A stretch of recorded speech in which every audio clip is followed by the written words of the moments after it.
بسم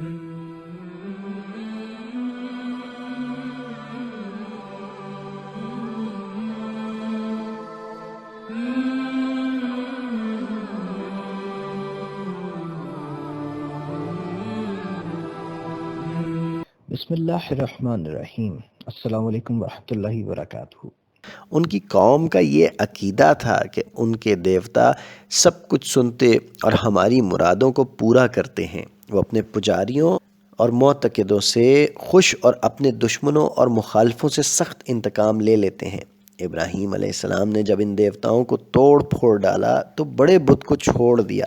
آخر جب پوچھ گچھ کی نوبت آئی تو انہوں نے مناظرے کا وہی بہترین اسلوب اختیار کیا جس کا تفصیلی ذکر گزشتہ صفحات میں آ چکا ہے،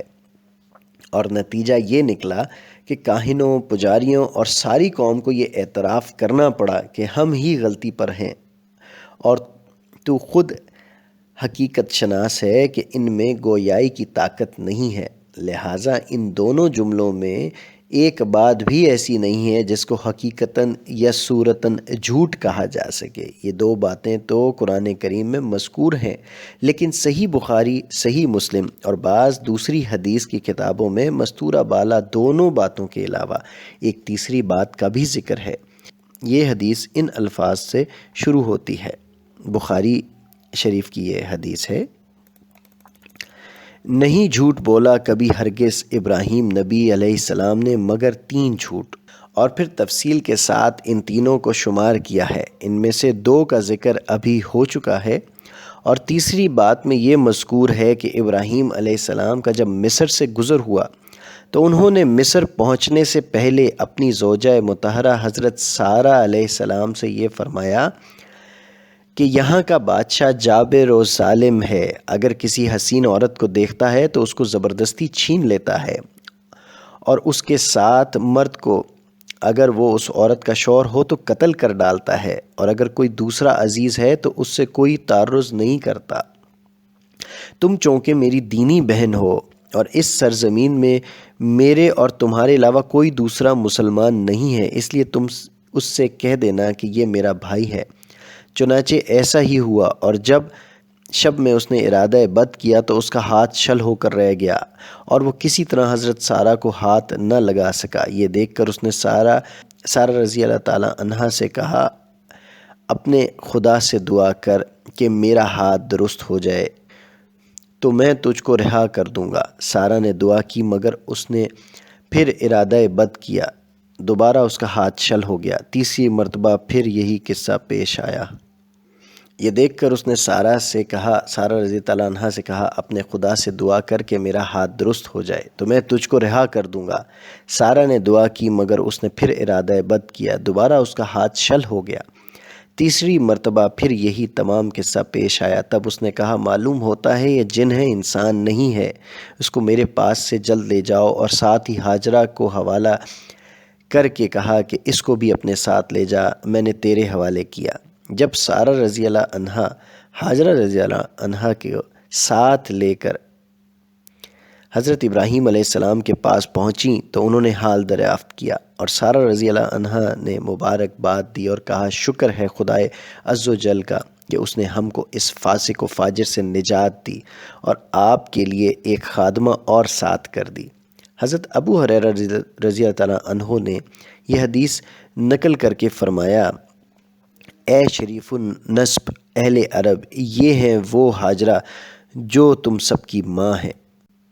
یہ حدیث مختلف طریقوں سے کتاب احادیث میں منقول ہے۔ اس کے علاوہ بخاری میں ایک اور طویل حدیث ہے جو حدیث شفاعت کے نام سے موسوم ہے۔ متعدد و ابواب بخاری، مثلاً سورہ بقرہ کی تفسیر کے باب میں، کتاب الاسترقاق میں اور کتاب التوحید میں مذکور ہے۔ اس میں حضرت ابراہیم علیہ السلام کا جو تذکرہ ہے اس کا حاصل یہ ہے، میدان حشر میں جب سب مخلوق حضرت آدم علیہ السلام، نوح علیہ السلام اور دوسرے انبیاء سے شفاعت کے لیے کہہ چکی تو حضرت ابراہیم علیہ السلام کے پاس پہنچی اور ان سے کہا کہ آپ خلیل الرحمن ہیں، آپ ہماری سفارش بارگاہ الہی میں کیجئے کہ جلد فیصلہ ہو۔ تو انہوں نے فرمایا کہ مجھ کو شرم آتی ہے، اس لیے کہ میں نے دنیا میں 3 جھوٹ باتیں کہی تھیں، اور اپنی بیوی سے کہا تھا انی اخوک۔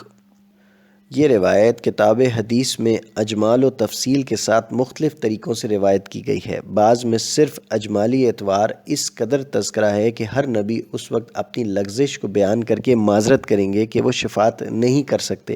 اور بعض میں حضرت ابراہیم علیہ السلام کے جواب میں فقط کذبات ہی کا ذکر ہے، اور بعض روایت میں ان تینوں کی تفصیل ہے، اور ان میں ہی سے بعض روایت میں یہ تصریح موجود ہے۔ رسول اکرم حضرت محمد مصطفیٰ صلی اللہ علیہ وآلہ وسلم نے فرمایا، ابراہیم علیہ السلام کے ان تینوں جھوٹوں میں سے ہر ایک صرف اللہ تعالیٰ کے دین کی مدافعت و حمایت کے لیے ہی بولا گیا ہے۔ بہرحال یہ دونوں روایات صحیحین بخاری و مسلم کی روایات ہیں جو ہر قسم کے سقم و روایت سے پاک اور صاف ہیں۔ یہ روایات ابراہیم علیہ السلام جیسے جلیل القدر پیغمبر اور مجدد انبیاء کی جانب کذب کی نسب کر رہی ہیں، اگرچہ انہی روایت کے بعض طریق و روایت نے یہ صاف کر دیا کہ نبی کریم صلی اللہ علیہ وآلہ وسلم نے اس موقع پر کذب سے مراد وہ عام معنی نہیں لیے جو اخلاقی بول چال میں نہایت شفیع اور گناہ کبیرہ میں شمار ہیں، بلکہ اس کے برعکس یہ واضح کیا ہے کہ ابراہیم علیہ السلام نے یہ تینوں باتیں نہ ذاتی غرض کے لیے کہی ہیں،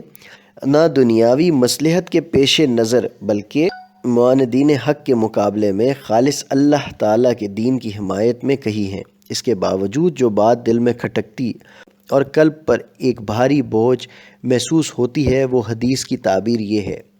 یہ تسلیم کہ روایت کی بعض تصریحات نے اس کذب کو عام معنی سے جدا کر دیا، تاہم اول تو یہ زیادت صحیحین میں مرکوز نہیں، اگرچہ صحیح روایت میں موجود ہے۔ دوسرے جبکہ صدق لسانی انبیاء علیہ السلام کی غیر منفک